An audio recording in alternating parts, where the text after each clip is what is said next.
千里之行，始于足下。A journey of 1,000 miles begins beneath the feet. We now gather in the Tao to travel the journey together.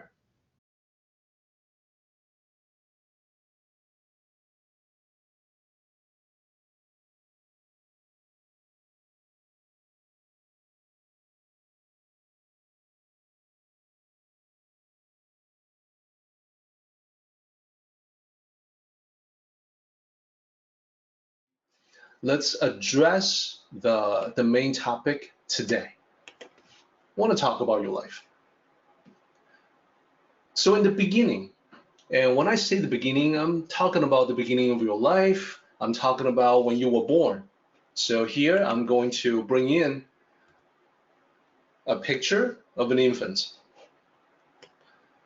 So let's keep in mind that we all used to be an infant. We all went through that stage. We were all born. We were all playing wood. So infant is equated to playing wood that has the maximum potentiality to become different things, but had not yet been worked on, hadn't been carved into anything.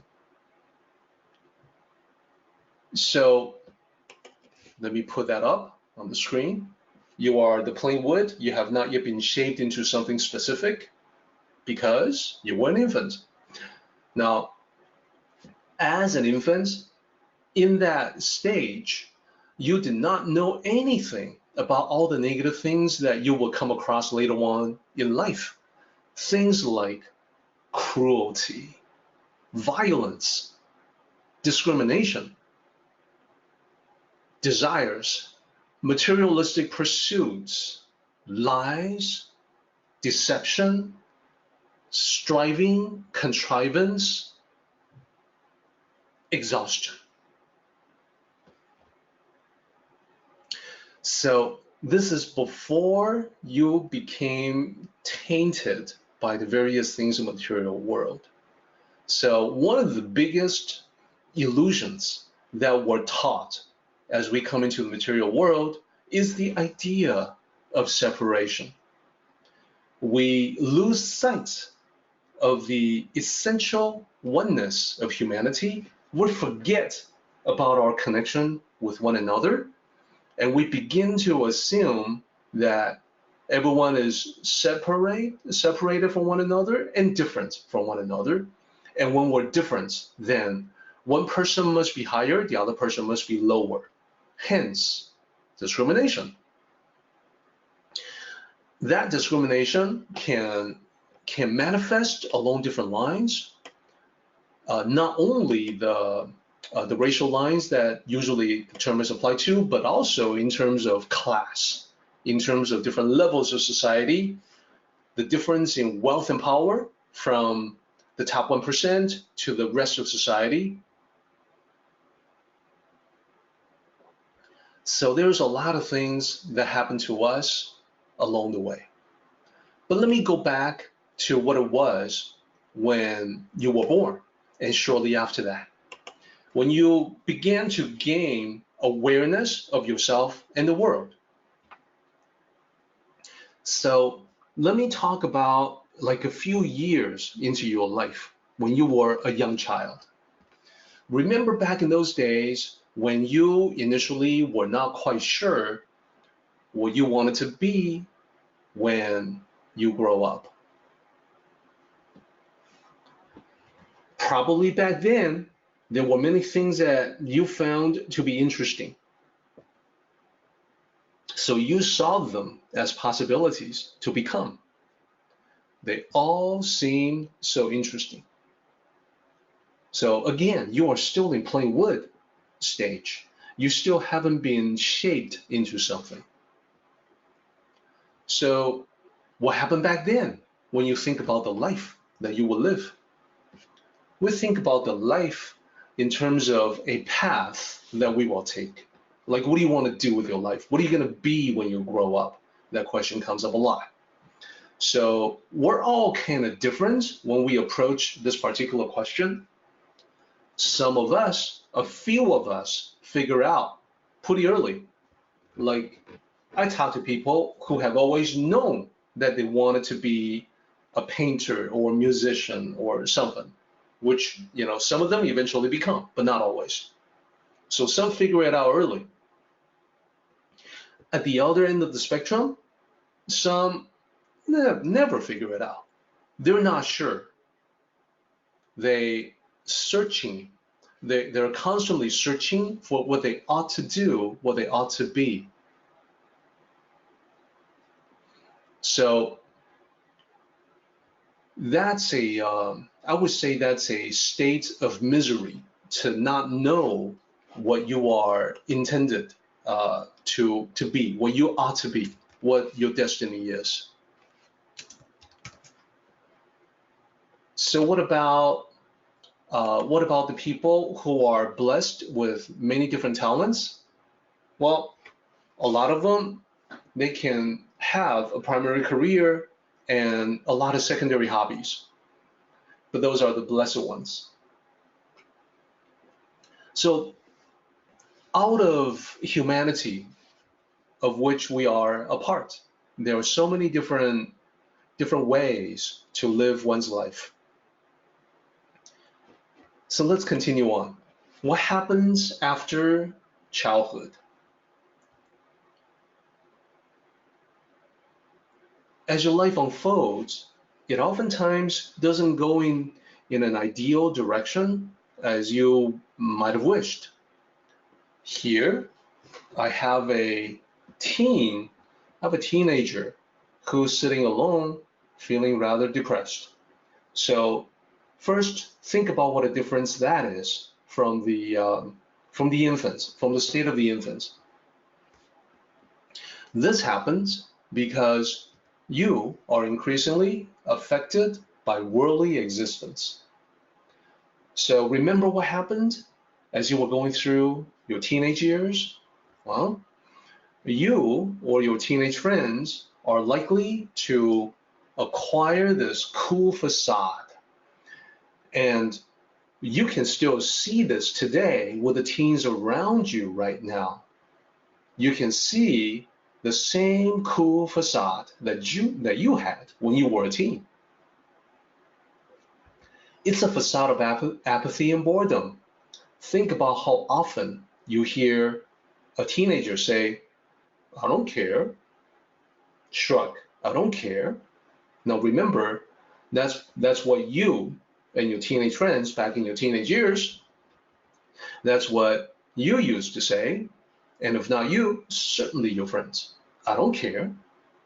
Apathy. And then boredom. I'm bored.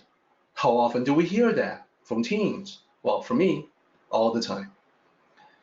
So we perhaps forget that when we were young, either we ourselves or our friends were also like that, bored all the time.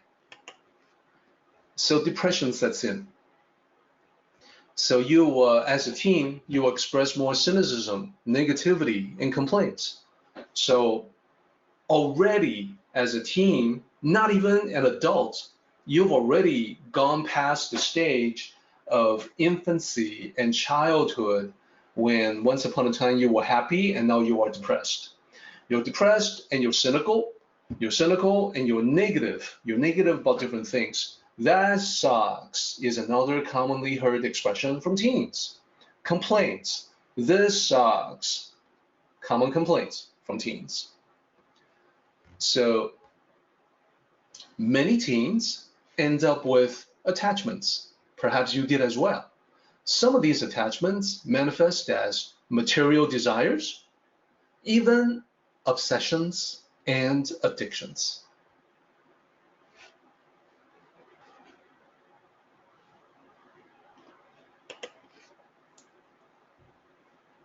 So whatever happened to Pooh, the plain wood? The point of maximum potential that you had as an infant and retained mostly as a young child. What happened to that? Well, over time, shaped by the environment, Whereas once, as an infant, it seemed like possibilities were unlimited for you. As you get older, those possibilities get whittled away a little bit at a time. Options and possibilities decrease as the years come and go. The older you get, the more restrictive it seems that your options and possibilities become. So you're no longer the plain wood. You're not Pooh anymore. You are gradually being shaped into something, by your friends, by the environments, by society, by the media that you consume, by the idea that other people put into your heads. So the alarming thing is that this process may or may not be guided by yourself. You're not necessarily in charge. A lot of the ideas put in your head by society, you might not have had a say in allowing that. So you're not the plain wood, you're being shaped into something, but you are not necessarily the craftsman who's doing the shaping. Your external environment, the people you come across, they play a part in that shaping as well. So this is also part of your life. This is also what you have experienced. So let's talk about now. Let's talk about this journey starting from infancy through childhood, through teenage years to this moment in time. Where you are today. Well, first of all, you've been traveling a long time on a particular path that brings you to here and now, right? You still remember that you used to dream about becoming something great, and perhaps that dream faded with time. Along the way, you've been working to maximize the potential that you started out with, back when your possibilities seemed endless and completely unlimited. But today, you have, as an adult, you've been shaped into something that's much more specific. Maybe a tool, maybe a container, and so on. When I say a tool, I mean that as like a cog in the corporate machinery. You are a small part in this giant societal machinery in which you function as something.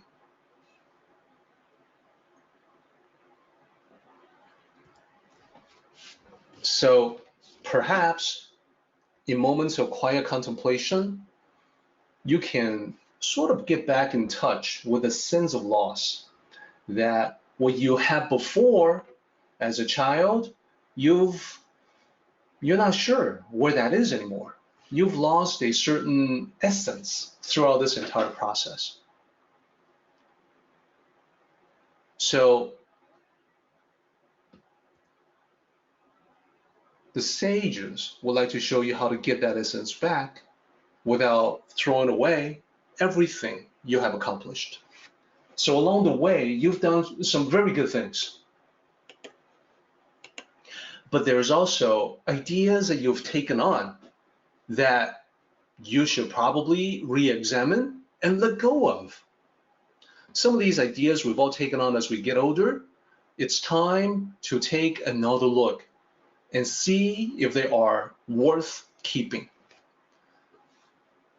Tao sages will often use a story to remind everyone that our essential humanity is the same, despite external appearances.